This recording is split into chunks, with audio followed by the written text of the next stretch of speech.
welcome to the Two Robbies Podcast, your destination for in-depth discussion and analysis of the Premier League. I'm Robbie Mustoe, he's Robbie Earle, and here are today's topics. 10-men Chelsea hold Arsenal to a gritty 1-1 draw at Stamford Bridge after Moises Caicedo's red card sparks a feisty London derby. Boos erupt in Tottenham Hotspur Stadium as Spurs stumble against Fulham, increasing the pressure on Thomas Frank.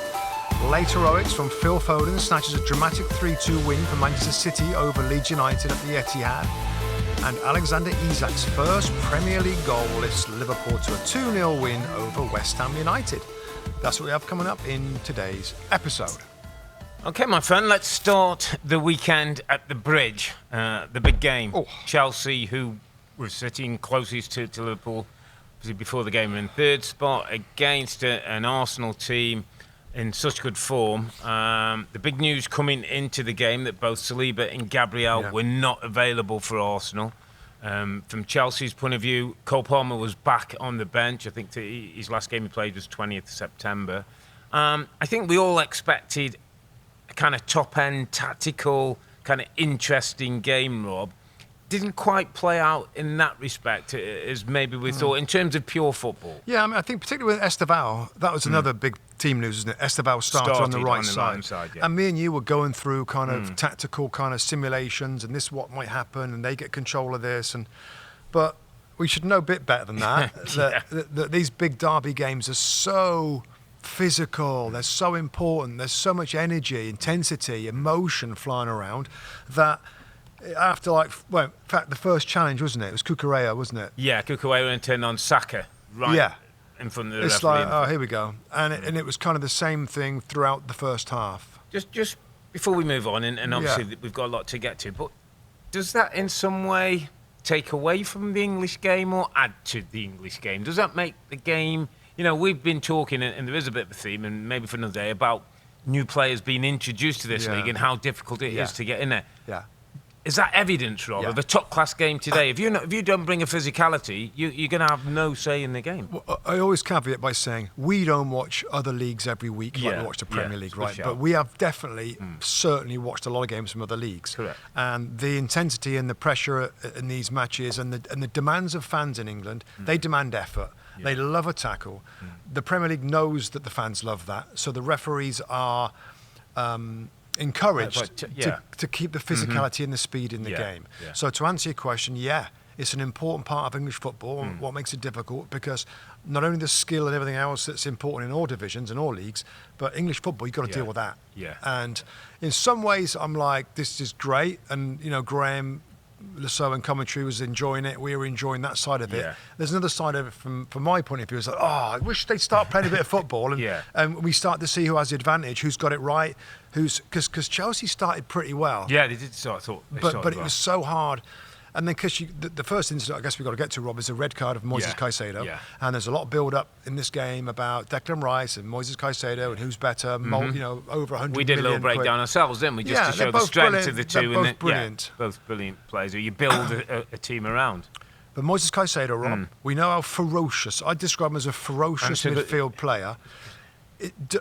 Is this part of his game? Is that quite a big error? I'd say it's quite a big error from him in this match to get that rash, awkward, late red card lunge, and it's a detriment to his... It's a really good question, because part of what makes Moises Caicedo great is that raw, natural power and physicality. But if he can't control that, Rob, if there's times when he's got a yellow card, whether it's in the first or second half of a big game, and the manager still wants to keep him in there because he's so important, but's not sure that he might go flying into a challenge and lose a game, that takes away from his standing. Is it important to say, I ain't got the data and fact in front of me? Yeah. I don't think this happened a lot to him, has it? Is there many red cards Moises Caicedo's got? No. And again, you always wonder with managers, and we see it now, sometimes, they take them off. I think there was a shout that Arteta made a change at half-time with Calafiori, wanted to roll him into centre-back and get Lewis Skelly because he thought Esteval might just go over. But I hear your point, is there. I think he might have got a red card looking back. His first game. I think he's got one before. Maybe this is his first game second. for Chelsea was against and it's West, a long while, so I don't think we should, be too overcritical. And I always remember, Rob, a story back in the day. I remember when Chelsea signed in midfield. N'Golo Kante not Desai, not midfield player, Makelele. It was after Makelele. I think it was a Jose Mourinho signing. Who was the up and down? He went against Steven Gerrard. Essien. Michael Essien. Yeah. I always remember doing an interview with Michael Essien.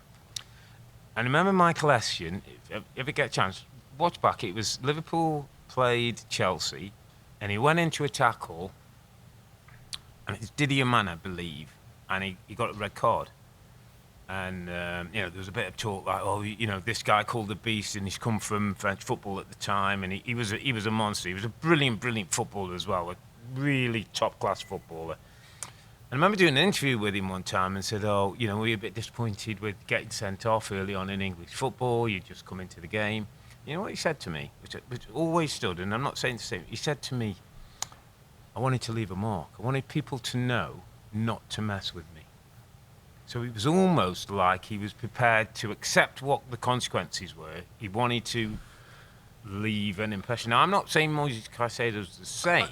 But in a game as important today, Rob, it wasn't that day for that. No, it wasn't. But I'm trying to say there is days or there is might be situations where sometimes you have to stand your ground. That wasn't very much the day. But I was just trying to say, there is circumstances where you can't take a step back if you want to be, you want to be winners. But he crossed the line, didn't he? He did cross the line today, yeah. And it's such a shame for the game, Rob, because I was so much looking forward to a kind of it was really a shame confident... for him as well, as much as the game. Shame for him that he's missing...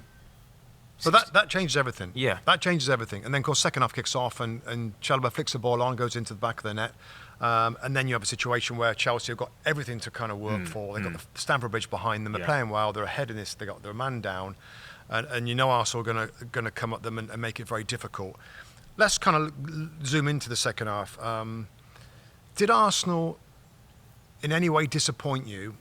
The way, because I'm hearing, read some stuff online about a lot of people say it was a real missed opportunity, not good enough from Arsenal, should be doing to create more. Given that game and what you just see, is that a little harsh? Should Arsenal have created more, Rob? They got the goal, of course. They got the goal. They got the equaliser. I suppose the reality would be yes. The reality would be yes. To be an extra man in that team, with that form, with the kind of quality you got. So at one point you got Saka on, you got Madueke on. The changes were made, weren't they? Yeah, changes made. You got Odegaard on. You got Victor Gyökeres on. You got Marino up top. You got Eze still in the central. Yeah. So between those, they threw as much as they could. But it wasn't an actual day for the quality footballer. We didn't see. It wasn't a brilliant Saka day. I thought Eze was a little bit quiet based on what we saw. It was a little too physical last week. Yeah, Odegaard came on and started to try and knit some stuff together, but couldn't break through. I mean, give Chelsea credit defensively. I thought they were, really good. Apart from the goal that they concede. Madueke never really got himself, away from the fullbacks where he put good quality into the box. So, I understand when people say it's an opportunity loss, but I kind of think a point, Rob, based on where they were, is something you've got to sometimes be content with. So fair play to Arsenal, coming back, getting the goal, a bit frustrated, but they get a point. I feel like we should talk about Chelsea a little bit more, Rob. Yeah, I know it was a funny day because you have one player, Moises Caicedo, that goes too far in a very physical game, but I don't know. I just kind of warmed to Chelsea in that second half. That's not easy. No. When you got Arsenal at full flow, with the subs they've made, all the changes, getting asked all those questions, and they stood very, very strong. I think we know that they're a young, talented squad. Everybody knows that. That's but I think that we're seeing now, I don't know, Caicedo went over the top, but they're physical as well. Yeah, they've got those young players, they got edge, they're aggressive, they're determined, they got fire in their bellies when they needed to against Arsenal. Yeah. I kind of feel like I've learned more about Chelsea than we did maybe against Arsenal today. I totally agree. And what I was thinking, Rob, is that when you're Garnacho and you're brought on, and when maybe Estebal's a little bit different, he came off after the game, when you're Neto, when you're Enzo, when maybe Reece James is different because he's a defender at heart, but when you're a lot of those players, you really want to be doing the attacking stuff and getting forward and taking on. Yeah, totally. What you don't want to be doing is chasing people, tracking, doing duels, where, by the way, I'm sure the coaching staff are giving them plenty of credit, but people aren't seeing that stuff when you track 50 yards and you run and you get and then you go and you got to run up. Nobody sees that. Nobody claps you. Those are things you have to do just for your own personal pride in the team's benefit. And I thought they did all those things like without being asked.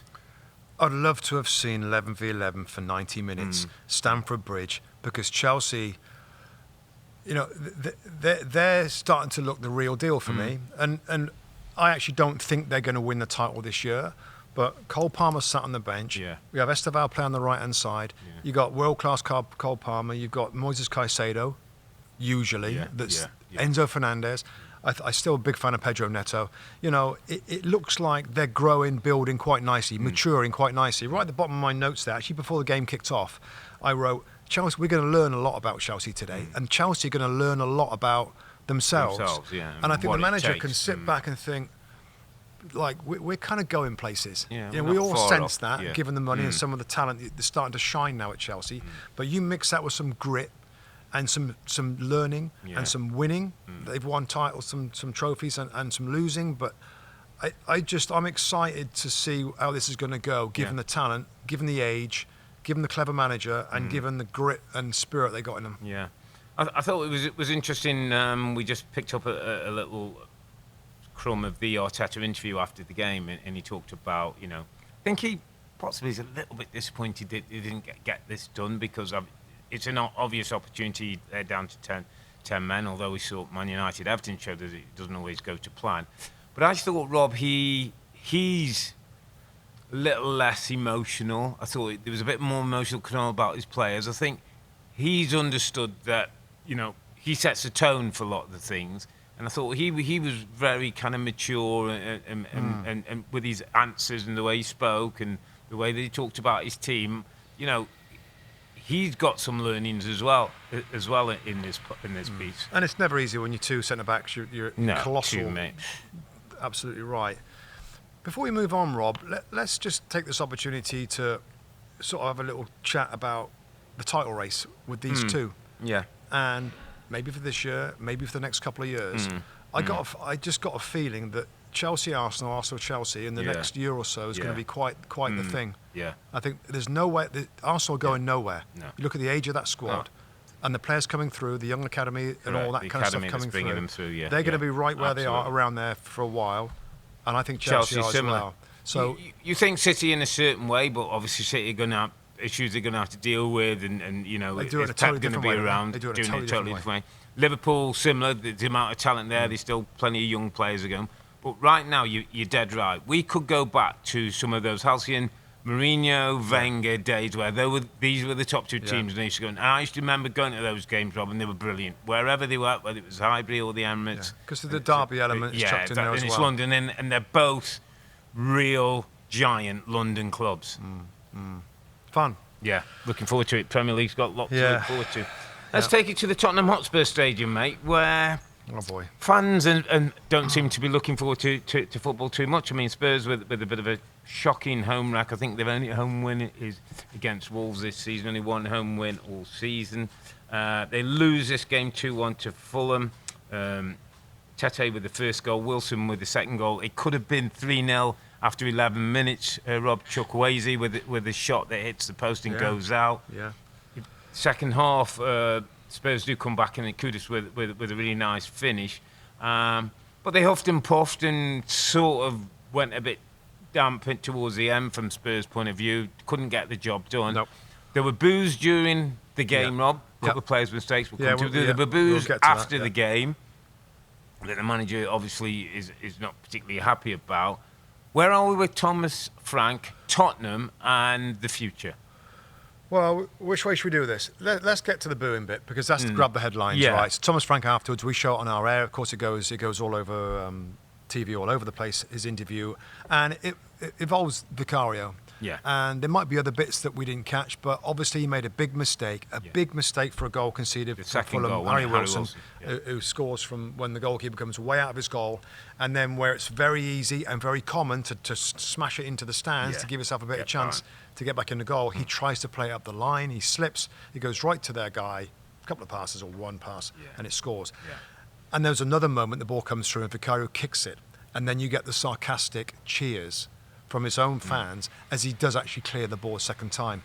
Now, there might have been other bits during the game, but Thomas Frank basically said they're not real Tottenham fans that boo their own players during a game. You know, going, this very is... strong, wasn't he? And, like, of course, I respect the fans come, they pay money, and they can boo whatever they want at half-time or at the end of the game. But during the game to their own players... And that's the strongest I've ever seen Thomas Frank. He was the nicest guy in the world. Yeah, most serious. And sometimes you've got to bite back a little bit, I feel, like a club like that. Yeah. And the media will jump on you, and you're the nice guy. And I think he added, in my opinion, by the way, and this is very subjective, and Spurs fans will have it their way, and I've already listened and read a lot of stuff, and a lot of those fans are like, I agree with him, and some of them are like, hang on a minute. The record you've got, and the money that I spent, I can boo whenever I want to boo. How do you stand on it? Well, the booing of a player. First of all, personally, I don't like, and I don't think it's helpful. Only because we've both been players, Rob, and if my fans, and it happens, and if my fans were booing me, it would take me down more than lift me. Yeah, I get the booing after, and I get the booing half time. But, and I have to throw the but in. If I've paid my money, I'm at the game, and Vicario makes a mistake like that, and I'm unhappy, I don't think anybody should be telling me what I should or how I should or shouldn't be reacting. I guess he's just saying, if you're a real Spurs fan, you don't boo your own player. Real Spurs fans, Rob, are paying a lot of money to go and watch that football club to hope that the goalkeeper's doing better. And then the other, and from Vicario's point of view, he took his time getting back to goal, like he was on a Sunday morning stroll. And then when he does get to goal and the ball's in the back of net, he turns around to one of his defenders or a midfielder, a Bergballer or somewhere, and starts screaming at him and turning his arms. Like, whoa, Mr. Vicario. Nobody else has done It's anything. your mistake. You've not got back. They've scored the goal. How about you holding your hands up and going, sorry, to your teammates, maybe to the fans so they can see it, and just sort of accepting the blame, because that, Rob, also tells me that it's a dressing room where people are happy to not take responsibility. He should have held his hand. Absolutely right. I mean, maybe just a nervous reaction. Like, he's made an awful he's error. angry with himself, and he's kind of made he's it just trying to show some kind of emotion. I get that, but come on. So that's one part of the story of this game, Rob. The other part of the story is, of course, we both listened to all the press conferences before the game. And the one thing I wrote down, and he said it before the game, Thomas Frank, is you're going to see a reaction. We're going to go flat out. You're going to see the energy and the intensity from this team from the first whistle. So what am I doing? Studying the first few minutes. And Spurs go and try press Fulham a little bit to no avail. They didn't press very well. Fulham got their passing game going. And, of course, they ended up scoring a goal in the 4th minute. Kenny Tete that gets a little deflection. After that, and when they're behind, and I think we were both pretty harsh at half-time on our show with how poor that was from Tottenham. And a lot of the things we've talked about on the show, and others to be fair as well, is he's a reactive coach. So he reacts to what other people do. They're going to play like that, so we're going to do the change. And probably, Rob, there was times at the start of this where we're saying, kind of don't mind that. Ange was very much like, we're doing our thing, don't care what they're going to do. And at Brentford, we saw Thomas Frank do it very differently. Lots of changes. Here we go, against good teams, 5 at the back. But are we seeing, Rob, I'll throw it as a question, are we seeing the pressure, the expectation at a big club to get a big club playing well, you've got to build them. You've got to build a philosophy, a style, a pattern, so everybody knows what they're doing. There will be minor tweaks when you play different. And some days it's not going to. It's not always going to work. Has there been too much change? So when they actually have to try and be expansive and attack, in this game was a great example. They look clunky, disorganised, stodgy passing, no build-up play. 2 up front that got no ball. I thought it was as bad a Premier League team kind of play as I've seen for a while. The problem I see it, Rob, and I don't mean this in a glib or like me being smart way, is that when you as the Brentford manager, you don't really have to have or want as much possession. So you play with less of the ball. There's no expectation. There's no expectation. On a turnover, you're going to do certain things, whether they play through the lines, which they could do at Brentford. They could go long to an Ivan Toney or something, or now and then they'd sit deep and just wait to win the ball. When you're Tottenham, mate, and you've got to have the ball and have a structure and a build of a way to play, they've played 3 games, I think, in 6 or 7 days, Rob. They played Arsenal, went with the back three, was shocking. Yeah, very defensive. Yeah, they played PSG. 4-2-2-2, very different. Like, front foot, go for it, lost by 3. Yeah. And then they go to Fulham on a day when it was neither one nor the other and get beat 2-1 at home. So in a way, it's like, even as a player, it's hard to... What are we? What am I trying to do? Even if I'm trying to do it and it's not working very well, at least I know what we are. And also, to finish that point off, when you're going to a team like a Spurs or United or Liverpool, you're expecting them to be really, really good. Yeah. So you're defensive and you're very cautious.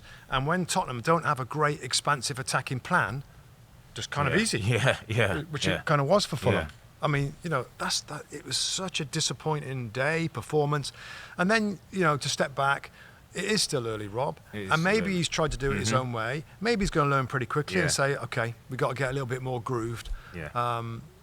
And the consistency, the continuity, I think I use that word, continuity of lineup is important for building a successful team, I think.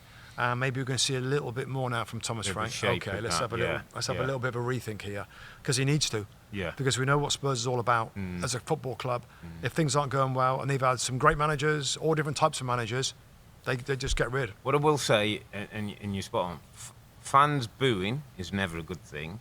Fans booing and you telling fans not to boo is even worse. And a club like Spurs, you're right. Thomas Frank's got to concentrate on getting that football right, and let the fans kind of work their piece out, how much they support. I just wonder if that was a mistake from Thomas Frank. And the next time at the Tottenham Hotspur Stadium, when the team isn't playing well, they're going to boo. What's going to happen then? They're going to boo. And that might cause an issue. Yeah, it might.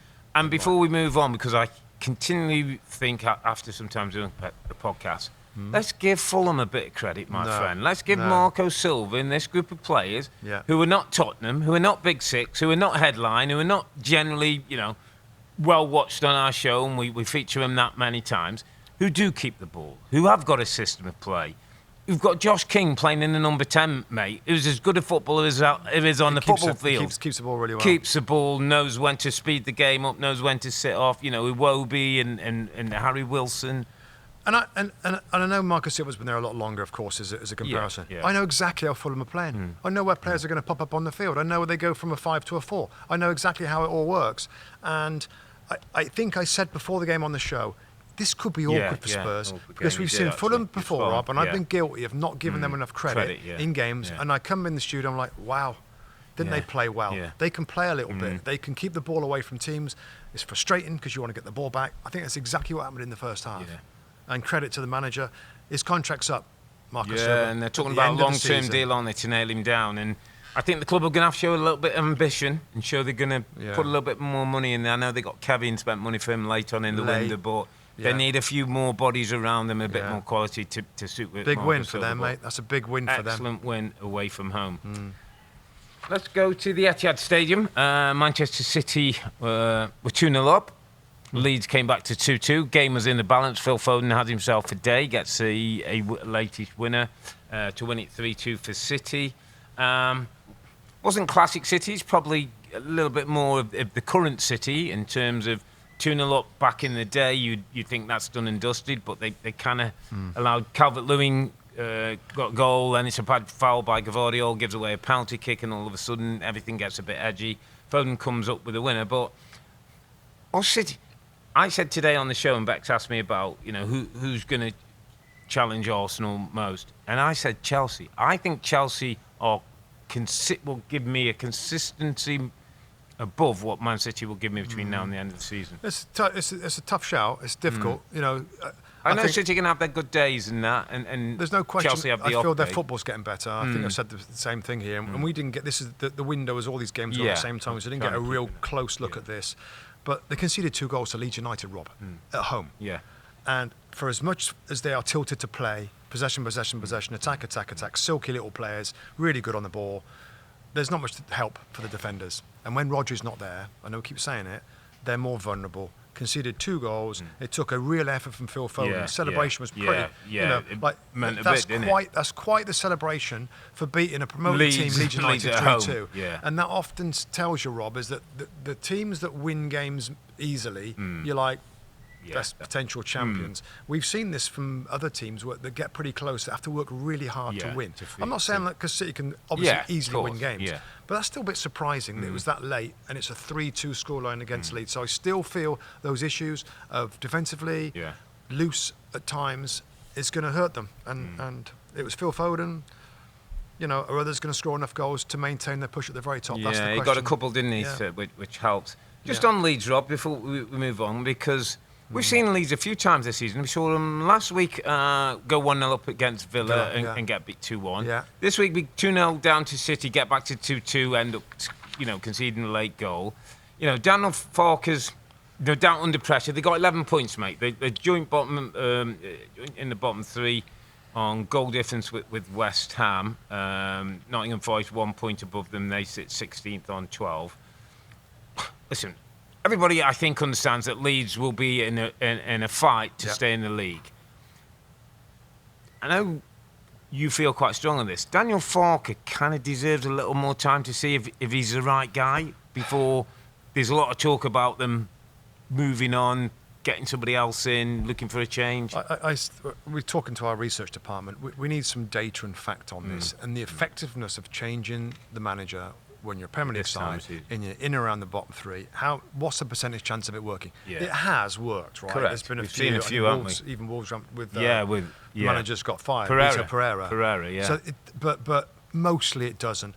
I always look at a team and see how they look. I think Burnley's the same. We looked at Burnley very close this weekend. We looked at Leeds United as well. And I think they're playing well. I think they missed Longstaff, I think, in midfield. Longstaff's injured and Stacks had concussion. Right. So there's plenty of power in midfield.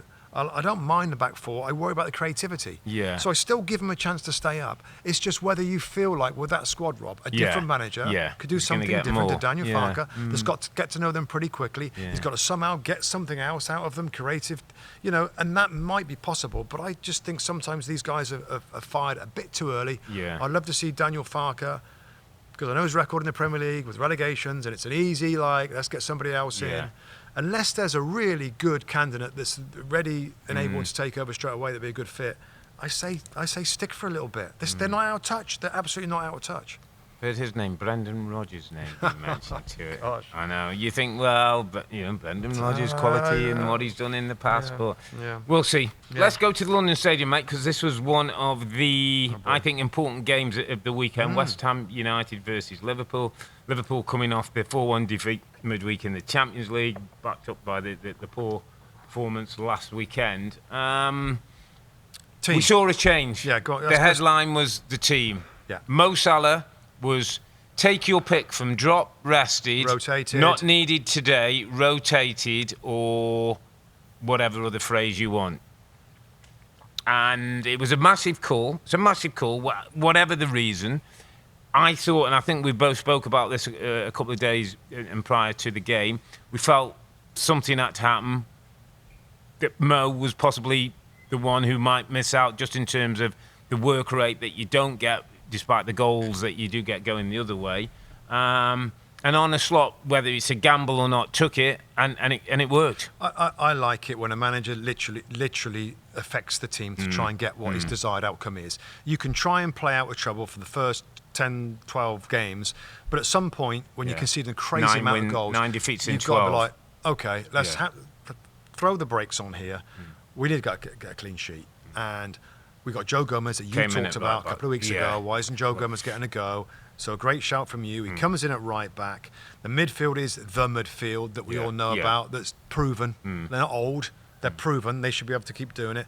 And actually, Dominic Szoboszlai. Not in the same setup, was it? We thought it was going to be that, but Szoboszlai played right-hand side, and Florian Wirtz was back in the team as a 10. So immediately feels... So Szoboszlai playing in the right wing, Yeah. I mean, he's going to give you incredible amount going back, which Mo Salah doesn't. And when Mo Salah's not scoring, then you lose some defensive help. Yeah. So I just think it was a little bit back to basics, more defensive setup. It's a stiffer team, more durable. Isak, Wirtz, and there's so many good players, Rob. It is got to be a matter of time before they start winning games a little bit. Confidence comes back a little bit. Gakpo's a steady Eddie, by the way. Yeah, he hasn't dropped off much. No. He hasn't dropped off much. Gravenberch was good again. Yeah. It's just Wirtz, isn't it? And I thought he was all right. I thought he was okay too. today. Yeah. I saw some signs, Rob, some knitting together. He put a couple of balls in that somebody gets on the end, he might get an assist. I thought he looked... I started to see a little bit of the Wirtz that obviously I've seen in the videos. Yeah. I've seen playing for Germany. Maybe the structure... Maybe a better structured team allows him to do his thing. And I also feel like there's a reset in expectations. When he first come into the side and they were champions, and you're like, well, go on then. Like, we should be brilliant now. This is amazing. Like, let's be amazing. And they found it hard to be amazing. Yeah. Now, like, they've been knocked down a peg or two. Wow, okay, we're starting again. Oh, this kid's pretty good. Yeah. He's pretty nice, knits it together. So I think there's a little bit of a different reset. I think it will help him now as they've had such a bad period, and it's like, wow, this is shocking. And now they can start building up again. And I think he might do quite well from here. Yeah. I mean, great day with the clean sheet, the Isak getting... Well, the big thing is Isak as well, isn't it? The goal. Just want to talk to you about the Mo situation, Rob. If you're on a slot and you've got the win and you've got games coming up midweek and you've got weekend, do you feel like you need to then get him back in? They play... they're on they're Sunderland at home on Sunderland at Wednesday, home on 3:15 Eastern. 3:15 Eastern on Peacock. Are you now thinking, okay, I'll get Mo in and almost like you're saying, go on then, show me? Or am I saying for a while, just sit with me, Mo? Things are going quite nicely. I'm saying that. You're sitting in, stay here for a little while. Have a little look and think about it. Yeah, just like, the lads did well. Like, as long as they're all recovered. Yeah. We know there's been a lot of games and midweek round of fixtures. Yeah, and Ekatike, we weren't sure whether he was 100% or not. Yeah. Maybe why I'd be tempted, if everybody's okay, to say, on you go. We're back at home. Let's start building this thing up again. Let's get these home fans back believing in us a little bit. And I think Mo Salah, that's left out, and they win, and you put him back in, and they don't play well. Yeah. The fans are going to be like, it's like all on him now. Why'd you bring him back in? So I think it'd be smart to keep him out a little bit, get the team playing well, and then you edge him back in again. Have we seen that? Did we see that before? With Mo? Did Klopp do that with Klopp him a had a little bit? spell, didn't he, where there was a couple of times they had a bit of a fallout, and he sat him down, didn't he, a couple of times, and Mo wasn't happy. And then Mo went in, things feel different, you bring him back in again. Yeah. So I feel like I'd like to see the manager do that, but we'll see. Important for Isak, wasn't it, that first Premier League goal? It was really well taken as well. I know for a guy who's maybe confidence is low and spotlight's on, beautiful finish. That's him, isn't it? We know what he can do. Exactly. It's a lovely finish, and he wheeled away, and it just felt like, that's it. I've kind of arrived now. But it's been difficult for Liverpool, so we shouldn't assume that everything's going to be rosy in the garden. It wasn't a scintillating performance, but I thought it was exactly right. When you go to a place like West Ham United, that they're going to give you a chance to play a little bit.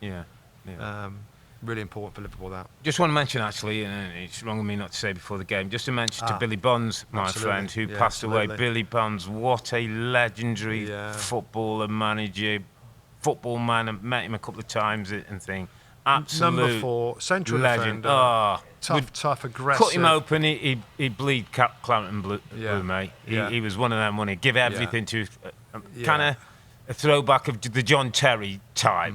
You know what I mean? Would do anything to make sure his team win. They love him. Yeah, the football club quite love rightly. Him, and they've had some great players over the time, haven't they? They've had some, and he's a great. So Bobby Moore and it's not Trevor often you Brookie say that Jeff Hurst. He was a real great, and you're right. This club's had some real greats, and Billy Bonds is one of those. So sadly, rest in peace. And I think they're going to do a proper tribute. And it will be proper, mate. It will be proper. The next time, deserving Billy Bonds. Our thoughts to him, to his family, friends and family over the weekend.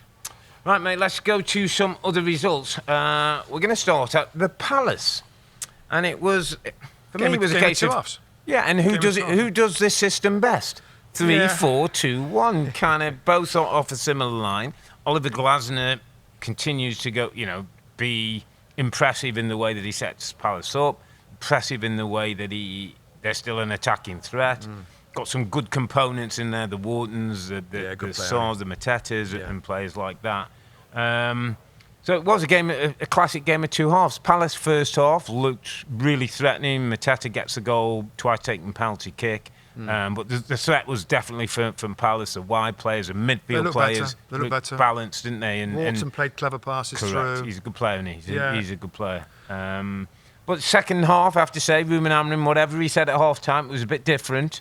United upped the tempo, their energy, got about it a little bit more, got the goal through Xerxes and then the free kick from Mount. And you'd have to say well done for United, because that's a difficult place to go, Sellers, when he's going against you. Yeah, and definitely well done. I thought the first half they looked so average, so lacking of excitement in their football. Why is that, Robbie? You just come off a 1-0 defeat to Everton where they were down to 10 men, things aren't going well. Surely you've got to have a motivation. Surely you've got to have some motivation. My kind of thoughts at half time were like, God, they're lacking excitement, energy, and expectation. Like we're not. They didn't play with the expectation. We're Man United here. We're going to go and we're going to control this game, and we're going to boss it, and we're going to win it. It was like, oh, this is a good. We're pretty even, us two, and it was pretty even. Yeah. I thought Crystal Palace. They played on Thursday away at Strasbourg. Yeah, ran out of legs a little bit. And I think they ran out of legs a little bit. And I know the manager, Oliver Glasner, afterwards in an interview said, we play in European football. Yeah, to the ownership. We've got to invest a little bit more. Yeah, we need a bigger squad to handle all these games. And I thought this is such an example of, I think Wharton came off in the second half for substitute. I think a few of them came off. With him, you've got to be careful. And, they haven't got a big squad. No. And playing European football and the extra games. Saru came off as well, but Nketiah. Did Saar start? He was injured. He came off injured, didn't he? Off injured. Yeah. The two central midfield players came off. Saar came off injured early on. Will Hughes come into midfield, so they made changes. But fair play to United. Yeah, it was better. Yeah, there was more. Better. There was more energy, more determination in their football. Xerxes scores a good goal, by the way. Yeah, that's a difficult first goal angle. of the season. Yeah, he needs that, doesn't he? A little bit of confidence for him. A little bit of confidence. Mount gets the goal through some bad organisation that I'm sure Oliver Glasner wasn't happy with. The wall breaks away, doesn't it? Goalkeeper doesn't get down again. The one thing you've got to do in a wall, and I used to line it up, get it done early. Yeah. And free kicks in around the box take so long. Yeah. So there's no excuse. There's no excuse. There's plenty of time to be ready, and then they all split apart when it's taken. Sometimes tiredness and fatigue, as you talk about, just slows you down a little bit, doesn't it? You don't quite get it right. But it's a good win that for Manchester United. Up to 7th place in the league table, Man United. Yeah. 7th. That's more like it. Yeah. That's where the United fans are going to be expecting this club to be. Got to be top 8, haven't they? Got to be top 8. Well, if they're not top 8 at the end of the season, and there's nothing crazy in terms of injuries, that's just not good enough. And there should be a change in manager if they're not in the top 8. And I'll say it quite as simple as that, because we know there's going to be a bunch of managers available. In the summer. Oliver Glasner's one of them. Oliver Glasner, Marco Silva, Andoni Iraola. How about the guys from the World Cup? Yeah, Nagelsmann, Pochettino, Thomas Tuchel. National managers. Thomas Tuchel. With it depends on how all these go. There's a few that Ancelotti. I mean, there's a few that could be available after the World Cup. So, but that's better. They're in 7th spot right now. Build on that. Get Cunha back. Get Šeško back. And crack on and try and get towards that top 4. Big Midlands derby at Villa Park. Villa win it 1-0. Kamara with the goal against Wolves. Rob Edwards obviously going back to Wolves, but not getting the results that he'd like. Although I think you watched the game a little bit, and they didn't play too bad, but can't seem to get the wins. And Villa, Rob, another one of those teams who, after a real shocking start to the season, find themselves 4th in the Premier League. Yeah, they've had a great run. Usual business. They were, I think, 19th. Yeah, after 5 games, something like that. Hardly scored. And 8 games later, they're in the top 4. Yeah. So a great run, great story of turning the team around without that much change in terms of the lineup, the team. Yuri Tillemans, I always think is a really important player. He's missed, didn't he, towards the start of the season? Didn't he miss the start? Or he was injured. He missed 4 or 5 games. So he's just come back. Yeah, and Boubacar Kamara scores a brilliant goal in this game. Yeah. To beat Wolves, and Wolves give it a fair crack. To be fair, Rob Edwards, of course, knew the new manager, the former. The goal disallowed, didn't he? Somebody offside. John Arias was offside. Was offside, affecting the goalkeeper, wasn't he, with Stan Larsen's shot? I think it's the correct call. Yeah. Again, games going on at the same time, and that the 9 o'clock window isn't it, on the Sunday for Aston Villa. But when you look at it, it didn't look particularly, I don't know, exciting or the game. Yeah.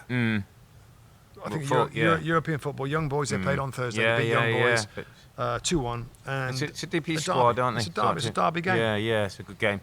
Just before we move on, Rob, because there's another striker here, Ollie Watkins, who was benched, rested, whatever the new verb you want to describe him with. One goal all season, I think in 17 games all comps. Was once, I think, probably nailed on as the understudy to Harry Kane in the England squad.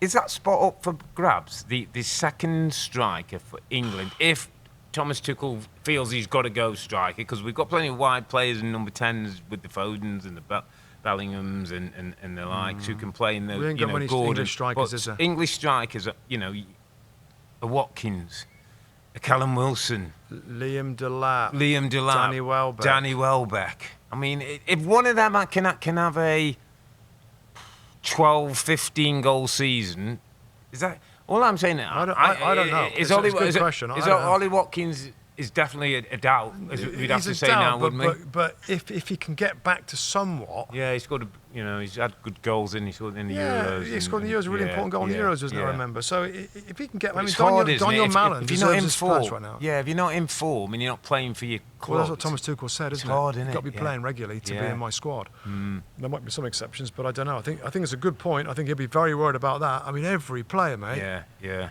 I mean, I'd run through a blooming brick wall to play in a World Cup. I mean, that's a big deal and it's a big question. But Daniel Mallon deserves. Yeah, he's got goals. He's been lively. Yeah, he came on as sub last week. I like his demeanour. Whether he starts, whether he's on the bench, he comes on. He makes a difference, makes an impact.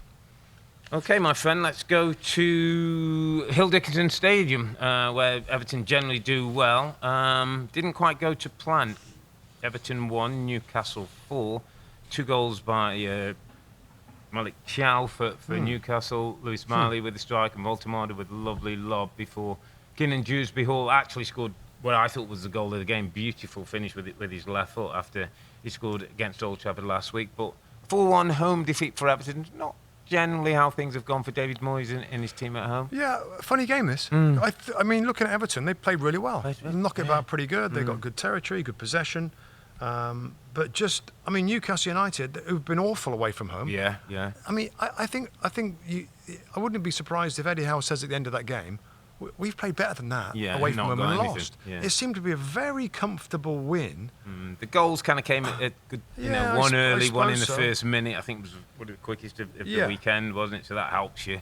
Yeah, and 25 minutes, Marley gets the one, and then you get third one just before half time, 3-0 at half time. Yeah, you got to do pretty badly to lose that game. Yeah, I just think they were very efficient in front of goal, weren't they? I mean, Voltemada's finish is a really good finish. He gets an opportunity. I thought he linked the play really well. Yeah, he's a good player. And we made a comparison at half time. Everton actually build up plays really good. Yeah. But Tierno Barry, the young French striker they've got, is 23. It's kind of painful to watch it a little bit because we know, I think it was $37.5 million. $37.5 million, yeah. And scored goals in Villarreal in La Liga in Spain. Or something. And yet he looks like he doesn't look like a Premier League striker in terms of his quality.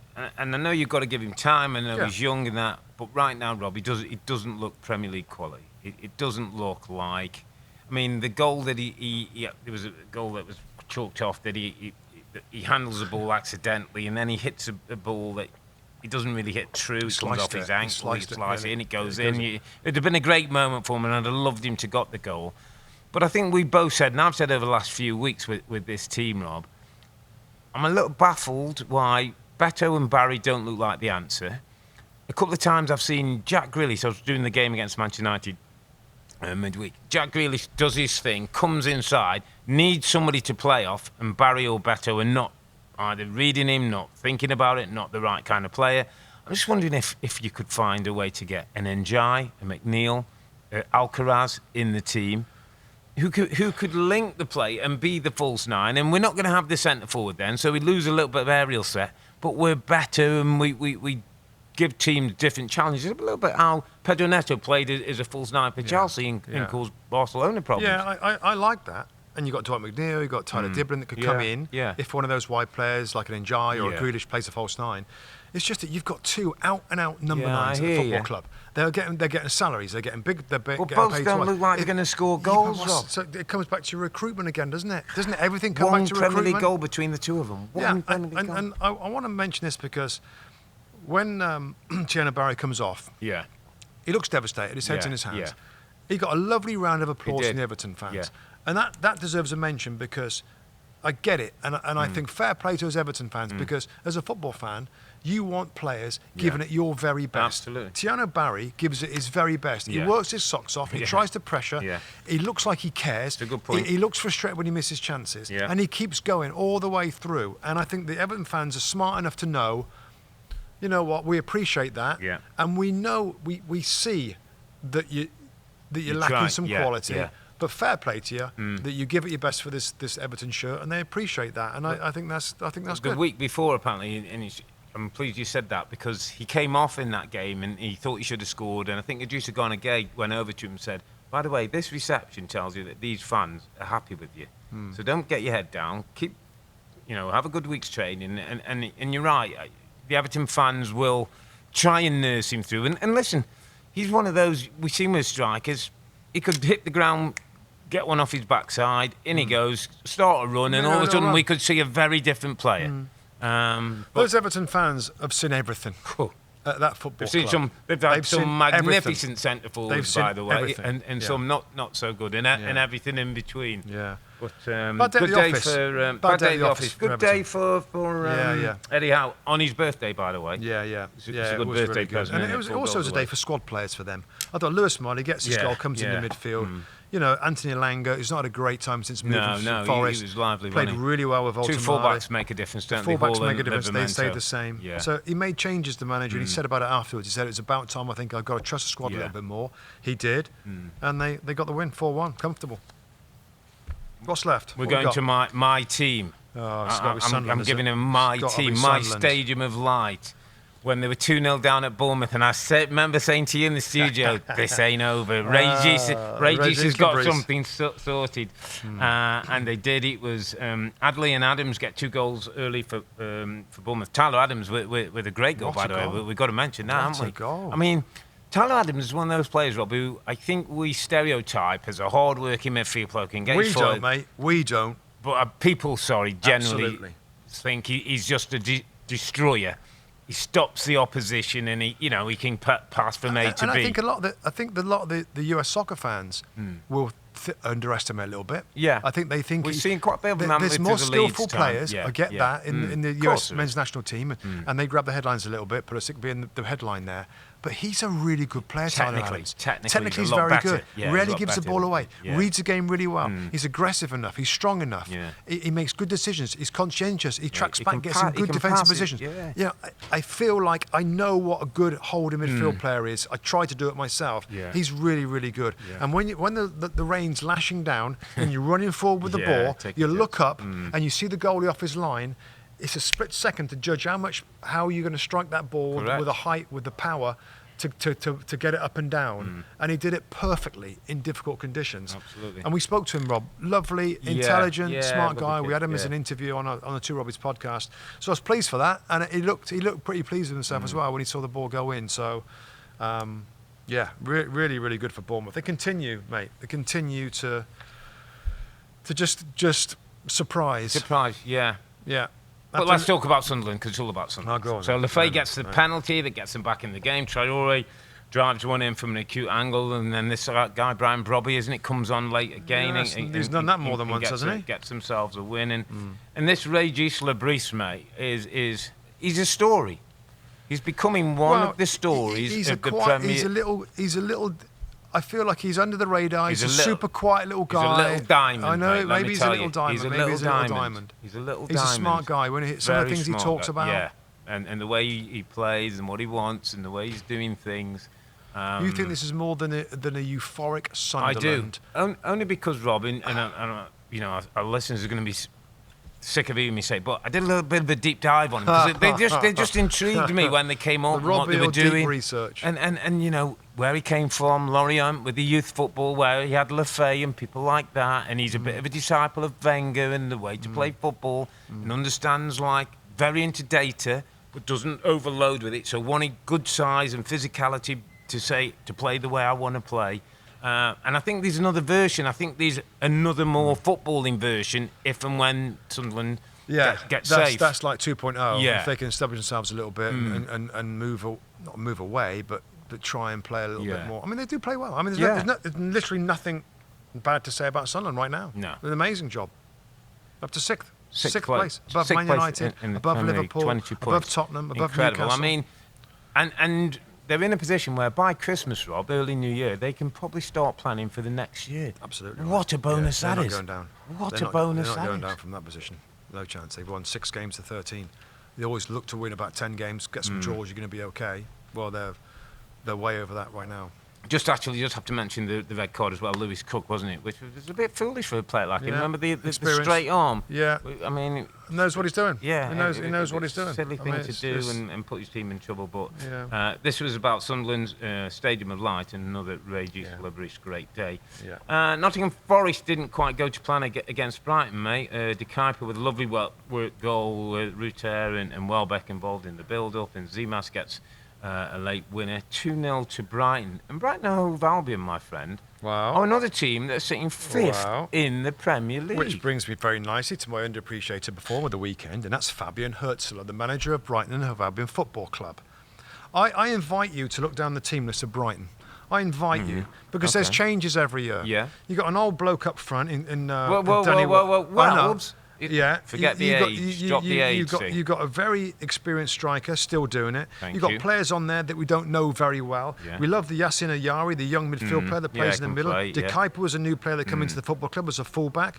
You got Minte, you got Ruter, which we like. Van Hecker and Dunk's been around for a long time. But this football club buys and sells, and it does it really well. And oftentimes that's hard to be a consistent, grooved football team when you're changing the team every season. Yeah. And this guy, young coach, comes in. We're not talking much about Brighton Hove Albion. They're 5th. No. They're 5th. 3 points behind. Another team a bit like Fulham, aren't they? They don't often play in the big games, so we're not doing them that often. So we're always kind of. We haven't had a big Brighton game. We can take a real deep dive in it. But looking at the lineup, looking at their results, and Forest, the way the manager Sean Dyche has got them going a little bit at City Ground to go there not an and easy win. one, Comfortably like that, and to push them up to that point in the league table. Fabian Herzler, again, another one that could be going places. We talk about Iriola, Rob, all the time. We talk about all these other guys, Marco Silva. I mean, where's Marco Silva? Oliver Glasner. And Brighton, with this young German coach, are right up there in 5th spot. So I've got to give him a mention, a shout out, and a little underappreciated, given where they are and how hard it is at that club. We all know as well. Paul Barber, we've had on a friend of the show a number of times. He's part of the recruitments. We know all the things that behind the scenes that are done well, but they find good managers, mate, and they develop them, don't they? We've seen Potter, we've seen De Zerbi now, and we've seen Herzler, who all look like they all do good work. This good stuff. And the good thing for Brighton fans is if Herzler ends up going at some point, they'll have another one lined up ready to go. So that's like one the players, of the like the important people in the football club. I'm going to go to the final game, the G-Tech. It's Brentford 3, Burnley 1. Bit of a story coming out of this one. 2 Thiago goals, including a penalty. I think it's 5 penalties now he's scored this season. Fleming with a penalty back, and then Watara scores a late winner for Brentford. But Keith Andrews and this Brentford team, I think it's sitting in the 10th in the league. It have surprised one or two people. And I'm just going to go straight for my underappreciated performer of the week. Left it right to the end, right? Igor Jesus, my friend. Igor Thiago, my friend. Igor Thiago, Igor Thiago. Brazilian forward, 24 years of age, 3 goals behind Erling Haaland in the Golden Boot. 3 goals behind, and Erling Haaland's been off at an incredible pace of 14 goals. Played at Club Brugge, scored a number of goals. Started in Brazil. Was a futsal player in Brazil, got picked up there, taken to Bulgaria, ended up in Club Brugge, and Brentford by him. And I tell you that to replace Ivan Toney. To replace Ivan Toney, and he had a bad injury, didn't he? He had 2 bad injuries. He had a bad knee injury, and then apparently he picked up an infection as the injury was healing. And I tell you what happened. A couple of people I know, Mark Gaskell and the likes at the club, where he built up a relation with Keith Andrews, who was the set-piece coach at the time. And so those two have got a bit of a relationship from the past. From his rehab. From his rehab, and probably Keith just being somebody who, goes and checks in on his mental health. Obviously now Keith Andrews is the manager. Thiago's now playing some of his best football. And there's a relationship and a way. And I was just thinking about this football club in terms of, and we know the two, Brighton and Brentford, were together in this bit. The owners of it, yeah. We just think of the forwards, Rob, who've been, the Weisers and the Mbermos, the Watkins and the Tonys, and it looks like they've unearthed another one, a 24-year-old Brazilian who looks free scoring like he's a bit of an old school, quite physical, technically strong, is going to get goals. We know how hard it is to recruit players for this division, and particularly strikers, and to have strikers that score consistently. They've somehow managed to do it. I kind of like what Keith Andrews is doing in terms of the team. It's very more set. Of course, you know how Thomas Frank works. Yeah. Frank was the obviously coach for a while, did a great job, but he's more set, and you can start kind of picking his team for him because. How about another player, by the way, that's definitely on the radar for underappreciated in the future is Dango Ouattara. Ouattara. Yeah, from Bournemouth. I think it's a big record money, signing, wasn't he? $57 million big from money. Bournemouth, record signing. He got the penalty. I think that's a fourth penalty earned. The most in Premier League by quite a stretch. He got a hat-trick of penalties one day, didn't he? Earned or something silly. Did he? I think there's some of course, he got the last goal to make it 3-1. So he's another player with Kevin Schade, which I've underappreciated before. You love Schade. We love Damsgaard in there as well, and Jordan Henderson, who kind of makes it all tick nicely. It's another good story. It's an underappreciated team, I believe. Maybe. I mean, given how hard that was, the manager going and the best players leaving, the captain leaving. That could have gone the other way. I think if anybody felt there was one established team that might struggle down there, I think most people would have said Brentford. Given the changes, Given the changes. Well but they sit mid-table, pretty comfortable position, one of the 19 points now, and just don't get the sense that there's going to be any real drama there, do you? Too much good recruitment, club? too many good players in all areas of the team. Too well structured, the club. Listen, mate, we're going to call it a day on a weekend where the big London derby ended up all square with lots more cards given than goals scored at Stamford Bridge. There were good wins this weekend for both the Manchester clubs, Newcastle and Sunderland, while Liverpool got an Isak goal and a clean sheet at the London Stadium. We're back on Wednesday, that's December the 3rd, after the midweek games on Matchweek 14. But for now, I'm Earle, he's Mustoe, together with the two Robbies. Thanks for watching and listening. Be safe, stay healthy. It's a good night from me. And it's good night from him. Good night.